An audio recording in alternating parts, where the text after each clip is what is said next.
Welcome to the Situation Report today. Glad to have you joining me. This is the show where we do our very best to give you the information and perspectives you need to navigate an ever-changing culture. My name is Jeremy Stalnecker. Again, glad to have you joining. And today we are going to discuss something that I am sure you are aware is a problem. It's at least a challenge if it's not a problem. Something definitely that has come into play culturally and across the culture in ways that it never has before. Something we're all dealing with. What is that? It is social media, and more specifically, it is teens and social media. I am of a generation, I'm 46 years old, and of a generation where as a teenager, there was not social media. There was probably the internet. I remember when we got our first computer in our house and it was to do some basic word processing, certainly not connected to the internet. I remember then transitioning to dial-up and how amazing that was. You get the AOL disk. You guys remember the AOL disk? You get that. You have to use that to get on the internet. Everything was slow, but you didn't care because it was amazing. Things have changed so much since those days, of course, as it relates to the internet. And then with the addition of social media, a lot has also changed. How we communicate has changed. I still sometimes view social media as almost a game, a video game, something we do. Whereas a lot of people, different generations than me, look at these social media platforms as a part of their lives and a way to communicate with one another. My son, who is obviously much younger than me, he's in his early 20s, he prefers to communicate to everyone through Instagram Messenger instead of using text. I'll send him a text. He won't get it for several days. I send him a message on Instagram. He gets it right away. The world has changed. How we communicate has changed. And young people have grown up in an environment where this is all they've ever known. Even the use of cell phones. Again, as a young person, when cell phones came onto the scene, and they've been around a long time, but when individuals started more readily having access to cell phones and then the smartphones, so much changed so quickly. But young people, again, teenagers in particular, have not known a world without cell phones, have not known a world without smartphones, have not known a world without social media. So the question is that positive or is it negative? Is that a good thing or is it a bad thing? Today, we're going to talk about teens and social media a little bit just from a research standpoint. Pew Research has done quite a bit on this. Of course, a lot of people have researched this, but Pew has some great statistics and some data on this that can help us navigate this. And then I want to jump over to another article entitled Perspective, It's Time to Treat Big Tech Like Big Tobacco. An interesting article that does not take a favorable view of teens and social media. And that was written by Brad Wilcox and Riley Peterson. We'll jump over to that in just a second. That's a brand new article, just came out this last week. But Pew gives us a lot of great information as it relates to specifically how teens use social media. We see young people on their phones all the time. I'll pause right there because I sound like an old man. We see old people on their phones all the time as well. This is not simply a teenage issue. But it is one that affects teens in a different way than others, as I mentioned. So we'll look at teenagers. We see teenagers on their phones all the time. What are they looking at? What are they doing? Let me begin reading this article. And again, this is Pew Research, Teens, Social Media and Technology, 2022. And going back over last year. The landscape of social media is ever changing, especially among teens who often are on the leading edge of this space. A new Pew Research Center survey of American teenagers age 13 to 17 finds TikTok has rocketed in popularity since its North American debut several years ago, and now is a top social media platform for teens among the platforms covered in this survey. I'll pause there real quick. It's really interesting that TikTok is number one, particularly with as much conversation as there is, particularly here in the United States around TikTok and the fact that it is a Chinese company, many companies and even use in the federal government banning the use of TikTok because of its associations, and yet it is a number one social media platform. YouTube tops the 2022 teen online landscape among the platforms covered in the center's new survey, as it is used by 95% of teens. 95%. TikTok is next on the list of platforms that were asked about in this survey, 67%, followed by Instagram and Snapchat, which are both used by about 6 in 10 teens. After those platforms come Facebook with 32%, and smaller shares who use Twitter, Twitch, WhatsApp, Reddit, and Tumblr. Changes in the social media landscape since 2014 and 15 extend beyond TikTok's rise and fall and Facebook's fall. Growing shares of teens say they are using Instagram and Snapchat since then. Conversely, Twitter and Tumblr saw declining shares of teens who report using their platforms. And two of the platforms the center tracked in the earlier survey, Vine and Google+, no longer exist. I'll pause right there. I can't help but feel really old reading these statistics and reading all this. I remember when I was trying to get into blogging and so forth, someone recommended Tumblr to me. I couldn't even figure out how to spell it because it's not spelled right. So I couldn't figure it out. And then Google Plus came online and everyone said, you've got to be on Google Plus. You have to be. That's where everyone's going to be. I think it lasted for a really short time and never got much traction. But platforms certainly come and go. I got on Twitter initially because there was a group of teenagers that were going off to camp, a church camp, and that's how the youth pastor was going to communicate with the parents. And I was one of the parents, so I had to get a Twitter account and felt like I was signing on the dotted line of a contract given by the devil or something. I didn't know what was happening, but got on there, and it's been all downhill since then. So much has changed. The article continues. There are some notable demographic differences in teens' social media choices. For example, teen boys are more likely than teen girls to say they use YouTube, Twitch, and Reddit, whereas teen girls are more likely than teen boys to use TikTok, Instagram, and Snapchat. In addition, higher shares of Black and Hispanic teens report using TikTok, Instagram, Twitter, and WhatsApp compared with white teens.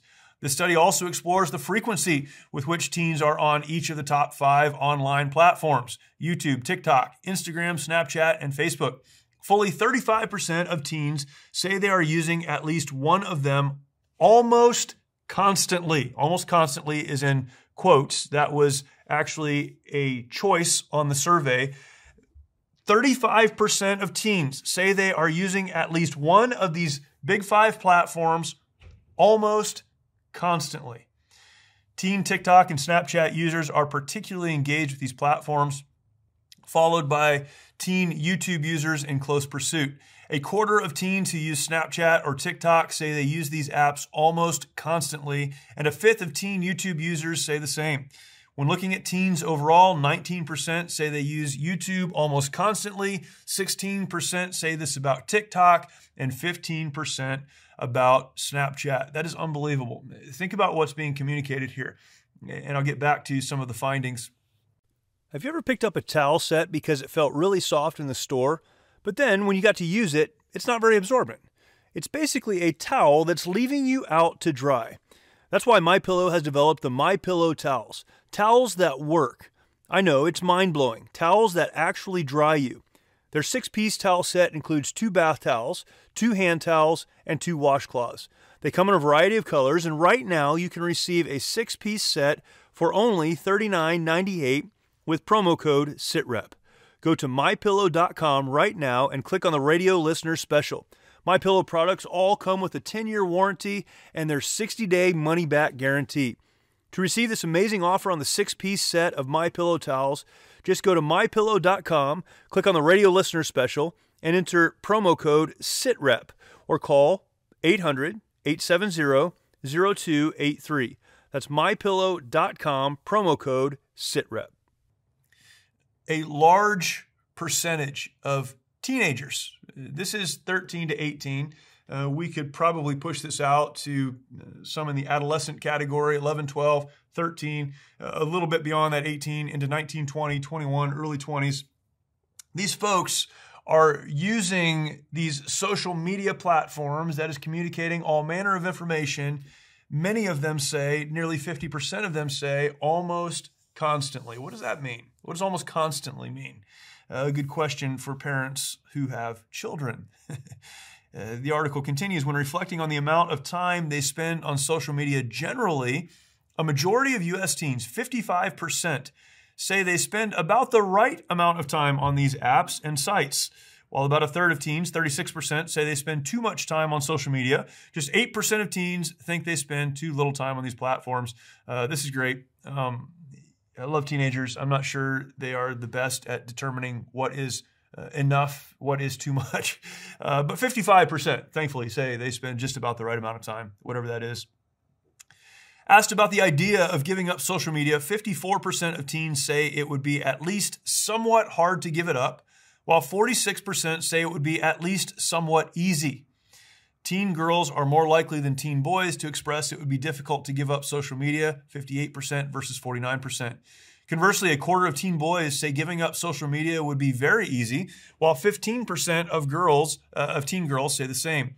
Older teens also say they would have difficulty giving up social media. About 6 in 10 teens ages 15 to 17, 58%, say giving up social media would be at least somewhat difficult to do. A smaller share, 13 to 14-year-olds, 48%, think this would be difficult. Beyond just online platforms, the new survey finds that the vast majority of teens have access to digital devices such as smartphones. That's 95%. 95% of teens have access to smartphones. Desktop or laptop computers, that's 90%, and gaming consoles, 80%. And the study shows that there has been an uptick in daily teen internet users from 92% in 2014 to 97% today. In addition, the share of teens who say they are online almost constantly has roughly doubled since 2014 and 15. These are some of the findings from an online survey of 1,316 teens conducted by the Pew Research Center from April 14th to May 4th, 2022. More details about the findings on adoption and use of digital technologies by teens are covered below. And they break this down. This Pew Research study is fascinating. It's very interesting. I would encourage you to go and take a look at it. I won't read the whole thing. It is very, very long. But the conclusion that we can come to, and this is a long article, of course, a lot of great data. The conclusion that we can come to, I think, is that whether you see this as a problem or simply part of what it is to live in the modern age, there really is no going back. Teenagers are so connected to technology. Teenagers are so connected not only to technology, but specific social media platforms, that whether it's good or bad, we need to have our eyes open and understand what the upside is and what the downside is. We need to have the ability to navigate with our kids how much is enough, how much is too much, how can they communicate outside of these social media platforms with others. We've all heard crazy stories of young people, teenagers, some earlier than even their early teens, taking their lives because of something that happened on social media, because of bullying on social media. Real problems can exist. Now, I will acknowledge, and I want to be clear, that I don't believe using social media is inherently or intrinsically bad. I don't think it's good or bad. I don't think it has a good purpose or a bad purpose. I think it can be used for either purpose. So many, even in countries that are closed to understanding the Bible and religion and Christianity, have received incredible information, have learned about these very important issues through social media because they have access to social media. That's a good use. Many people have been encouraged on social media. Good use. Bringing groups together. Great use. Communities having a way to communicate. Great use. On the other side, there is bullying, there is hurt, there is really this propensity for comparison, and that can make a user feel bad because of what they're seeing on social media. We could then get into some of the sexually deviant things that happen using social media platforms. So it's not good or bad, it's really about how it's used. And what we need to teach our kids, teach our young children as they get into adolescence and their teen years, is how to use social media in a way that can benefit them, that can encourage them, that can be fun to use, that can connect them, but that does not dominate their lives or drive the decisions that they make in their lives. Very important for us to get a hold of that. What we can't do as parents is simply say, well, this is just the way it is. 95% of kids have access to smartphones, and that's just how it is, and we're going to let it go. We can't take that approach because young people naturally drift into hurtful behaviors and content that is not good for them. So we need to help them navigate that. We need to help them understand what that looks like. That takes me to another article, Perspective. It's time to treat big tech like big tobacco. That's a great title right there. It grabs you, right?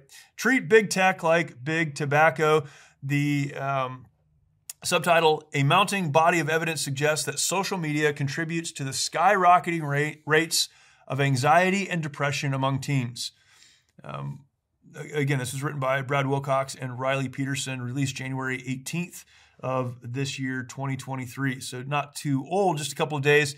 Let me read some of this article, and I'll say it one more time. This is obviously a negative take on social media use among teenagers, but this is a take. This is the one that I think most often parents pretend doesn't exist. And so I'm going to share this with you because it's helpful to have the right perspective on what can happen, the negative or the downside.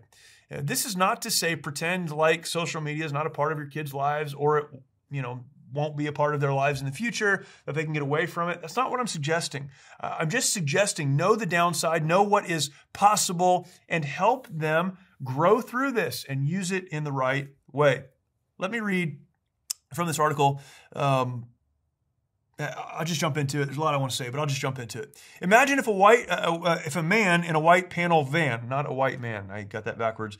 Imagine if a man in a white panel van pulled up in your neighborhood and began enticing teens to look at pictures and videos featuring drug use, pornography, and a range of other antisocial activities. In many neighborhoods, he'd be in handcuffs within the hour. And yet, strangely enough, Mark Zuckerberg, Shao Zi Chu, and Sundar Pichai do almost the same thing online at Instagram, TikTok, and YouTube. If I said any of their names wrong, I apologize to them publicly. It was not intentional. They do the same things on Instagram, TikTok, and YouTube, where they have virtually unimpeded access to the neighborhood teens and manage to make billions of dollars poisoning their hearts and minds. This is a strange moment we are living in. A moment where we still let big tech push products on our teens that, as the Facebook files suggested, make them anxious, depressed, and suicidal, among other pathologies. We're at a moment with big tech, much like we were with big tobacco in the 70s, when the studies were rolling in documenting the medical risks associated with smoking. But the government had not yet stepped in aggressively to limit smoking. In the past decade, anxiety, depression, and teen suicide have surged, especially among girls, since the mass adoption of smartphones around 2010. Depression more than doubled from 12% in 2010 to 26% today for teen girls. Doubled. Unbelievable. Emergency room visits for self-inflicted injuries almost doubled over the same period, again, for teen girls. And teen suicide among girls has risen to a 40-year high. These are troubling numbers. A mounting body of evidence indicates that big tech is heavily implicated in the skyrocketing psychological problems of our nation's adolescents. One recent study found that teens who devote more than 8 hours a day to screen time were about twice as likely to be depressed as their peers who were on screens less often than that. Now, again, I'll pause. Let's reflect on our Pew Research study just a moment ago. 35% of teenagers said that they are on a social media platform, at least one of the big five, almost constantly. The study that we're reading right now says that teens who devote more than 8 hours a day to screen time were about twice as likely to be depressed as their peers who were on screens less often than that. 8 hours a day, twice as likely to be depressed, and 35% of teens say they are on a social media platform almost constantly. That's a problem. The study, sponsored by the Institute for Family Studies and the Wheatley Institute and co-authored by us, that is the authors, also discovered that teens who have high-tech use were almost twice as likely to report being lonely and about 30% more likely to be sleep-deprived. These are extremely troubling numbers. Continuing, social media appears to be especially problematic for today's teens. Excessive time on social media has been linked to fear of missing out, cyberbullying, emotional insecurity, and body image problems. The time devoted to social media also inhibits in-person socializing, exercise, and sleep, all of which are crucial for adolescents' emotional well-being. Research by psychologist Jean Twenge found, for instance, that the share of teens who went on dates has fallen by almost 30 percentage points in recent years, and that the number of times teens hang out with friends fell by about 20% from 2007 to 2015. As long as teens are scrolling through Instagram more and hanging in person with their friends less, depression is likely to remain at historically high levels, noted Twenge. Of course, just as big tobacco had its defenders as debates about the tobacco cancer link first erupted, big tech has its defenders today. For example, Harvard social scientist Mesfin Bekalu.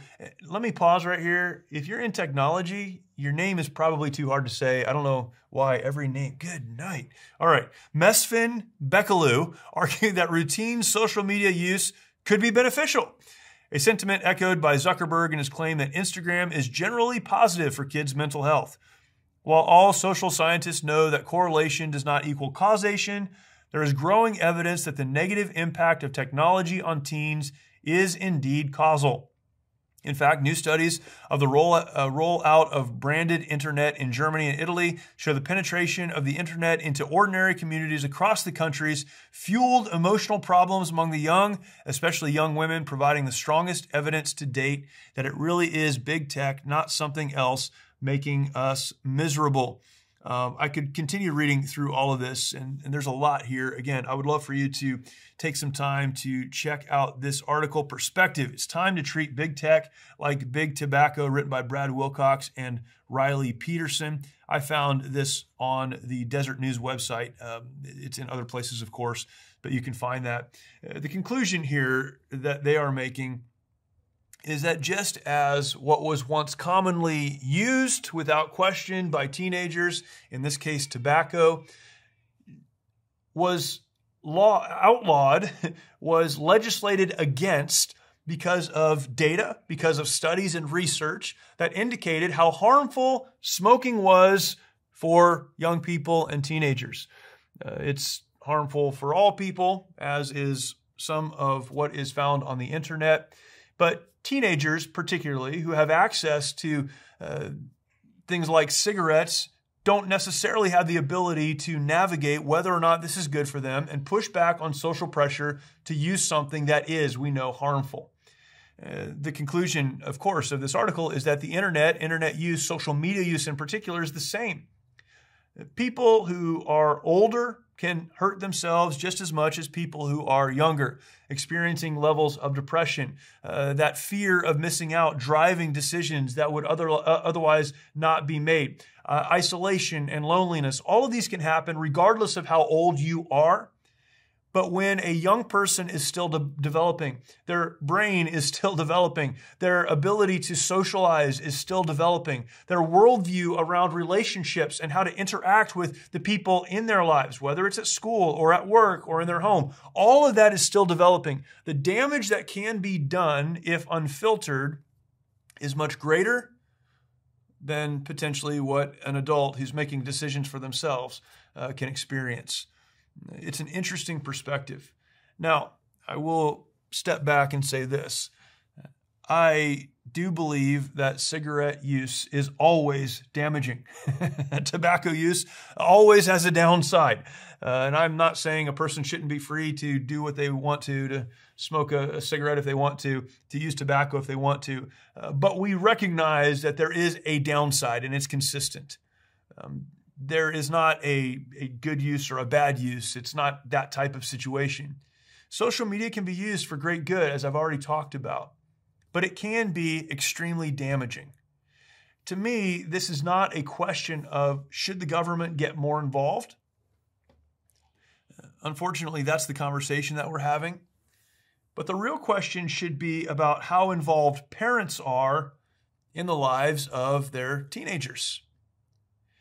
When a parent puts something in the hands of their child, anything, If there is a risk or a danger with placing that in the hands of their child, the parent should ask the question, is there a greater upside than downside?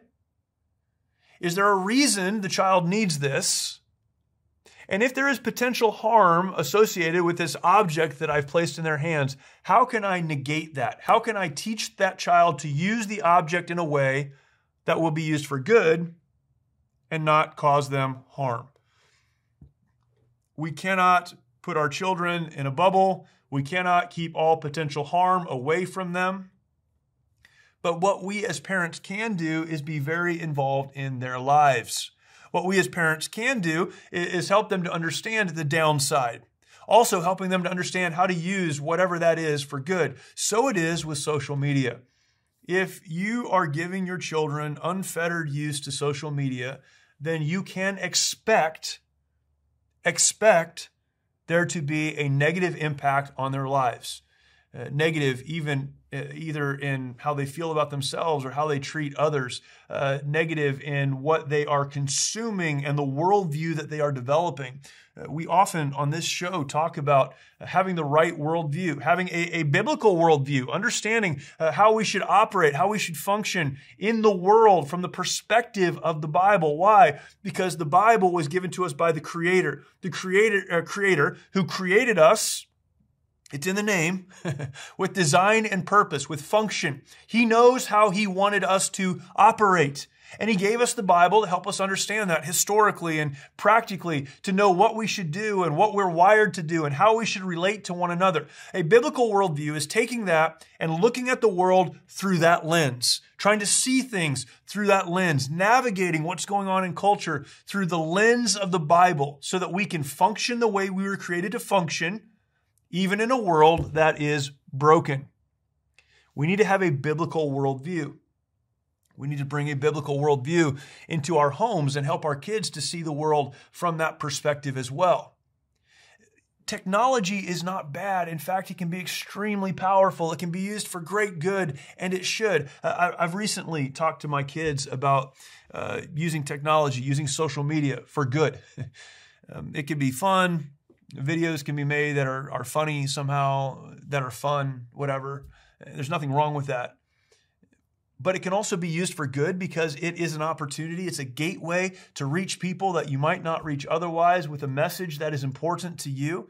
And you can communicate a message in a way that's clever, that is even humorous, that is serious, whatever your personality and perspective is. But you have the opportunity, very low cost opportunity, easy, low barrier to entry opportunity to communicate to an audience you would not otherwise communicate to. A message that's important. That's great. What stewardship opportunity you have as a person to use a message that you've been given for others. It's great. It's fantastic. But you need to help your kids get to the place where they understand technology in that way. Technology is created for communication. Social media specifically has been created to keep us on the platform, to connect to our emotions, to function in a way that brings us back again and again and again. Addiction to social media is real. So we can't depend on the platforms themselves to get our kids to the place they need to be. It automates in a way that does whatever is necessary to keep the user, who may be a teenager, engaged with the content. And many say they're engaged all the time. If we as parents will take seriously our responsibility to help our children and the young people in our lives know how to function in this world, then issues like this, depression and loneliness, self-harm, hospitalization because of self-harm, teen suicide, these issues are issues that can be dealt with. Can the government do something? Of course, the government can do something. The government is always doing something. Will it be effective? Probably not. That's my opinion. But the government can do something. Whether or not the government can be effective in dealing with this does not change, however. The principal perspective of this article, which is there is an extreme downside to social media use for teenagers if left unguarded, unmetered, unfettered, and without accountability or oversight. We need parents who are willing to do the hard work of knowing what their kids are doing, what they're viewing, what they're consuming, who they're talking to, and helping them to navigate the ups and downs of social media life. Now, I have 4 kids. These are issues that we have dealt with. We have sometimes dealt with it well, sometimes not so well. We've had to take social media away from kids. We have had to take smartphones away from kids for a long time.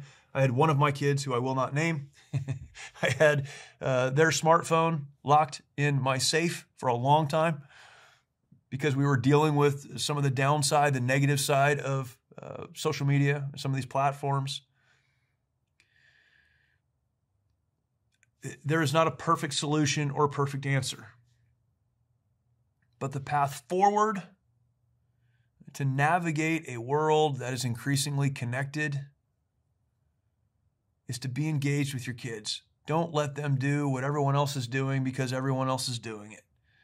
Don't buy into the, well, this is what the other kids are doing, or it's going to be okay, or this is just how it is now, or there's nothing I can do to change this.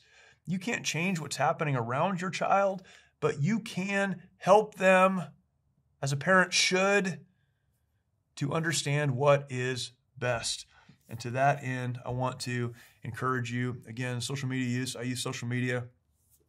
You're listening to a podcast that is on a platform of some kind, perhaps connected to a social media platform. We have a YouTube channel that I encourage you to go to all of the time. A lot of great content, a lot of great opportunity, but it needs to be used well. There is a downside. Don't pretend there's not. Don't pretend your kid's going to be okay on their own. They need you. They need a parent. Keep them from running in the middle of a busy street. Keep them from hurting themselves or jumping off of buildings. Keep them from running into the dangerous middle street of social media. Use the opportunities that you can to really help them. And that will go a long, long way in their lives. I really do appreciate you listening and or watching. We do our best to provide the information and perspectives you need to navigate an ever-changing culture. And I'm thankful to have you along for the journey. Please share this content out with others. These are conversations that parents need to think about. A lot of folks need to think about. And I hope that you will get on board and help your kids navigate in the right way. Help parents that you know that are struggling with this. Get them the information they need so they can make good decisions. And that would be fantastic. If you're not yet subscribed to this podcast, please do that right now. Subscribe from wherever it is you are listening from. And then take some time, go over to YouTube. We're just talking about social media platforms. Go to YouTube. A lot of folks there watching a lot of videos, listening to a lot of content. It's a great place for you to be as well. Subscribe to the Situation Report YouTube channel on YouTube, of course. Go to YouTube, search for The Situation Report. You can subscribe to the channel, hit the notification bell, leave us a comment, stay connected, and we would love to push positive, good information your direction. Thank you again for watching. If you're watching on YouTube and or listening, appreciate you also sharing this out with others. Look forward to talking to you next time.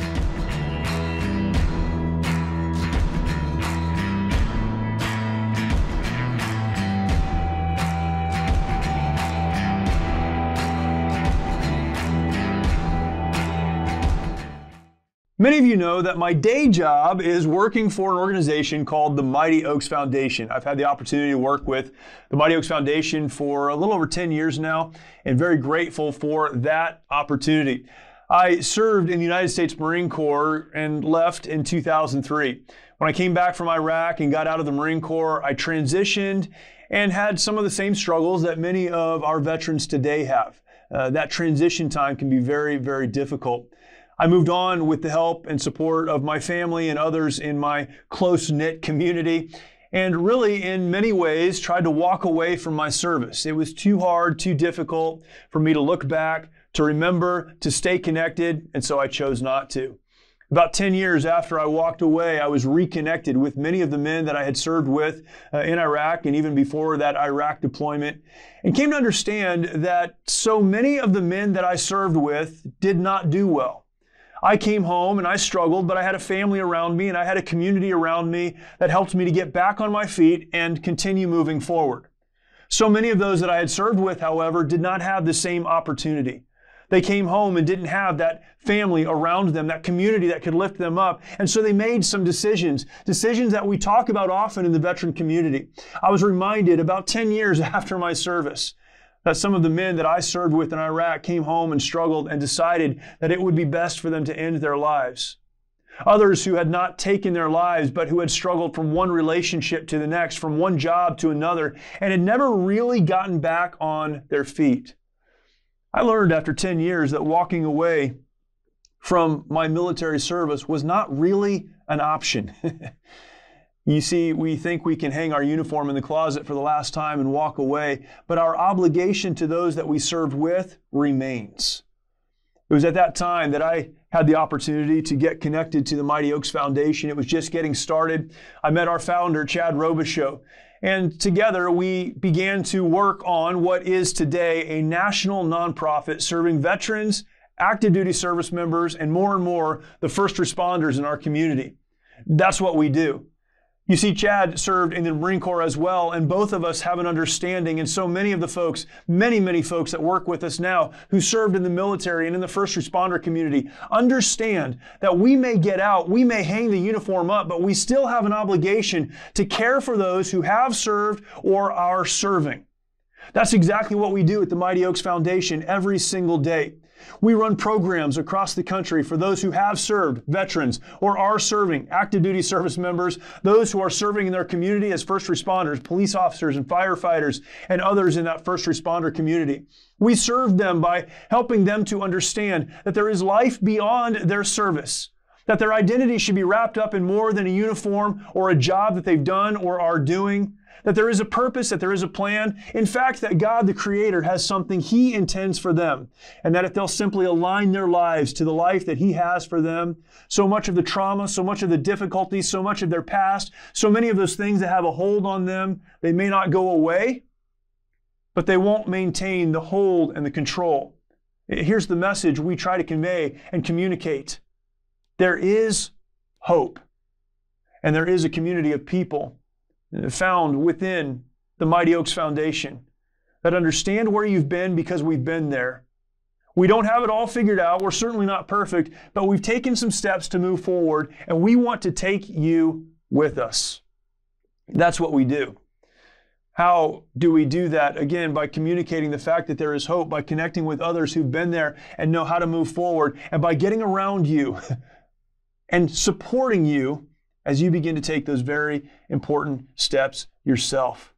The Mighty Oaks Foundation is blessed to have supporters across the country that make it possible for us to do the work that we do at no cost to the veteran, the active duty service member, or the first responder. For you to attend our program, you simply need to set aside 5 days and come to one of our locations, one of our facilities. We'll do the rest. There will be no cost to you for the program, no cost for the transportation to get you to the program. We do all of the planning and all of the logistics. You simply need to get there. We want to remove every obstacle for you to get the help, the encouragement, the strengthening, the hope, the renewal that you need. We're thankful for the opportunity to do that. Perhaps you are not a veteran or a service member. You're not in the first responder community, but you care about those who have served and are serving our communities. Well, you may fall into the other category then. Perhaps you're someone that can support what we do financially to make it possible for those folks to come along. Maybe your support is not financial support, but you know someone in your community, in your town, in your church, in a club, or something else that you're a part of that could use this kind of support and encouragement. Plug them in. Let us help them. Let us get them on the road. No cost to them. We want to do the work, but we need you to get them to us.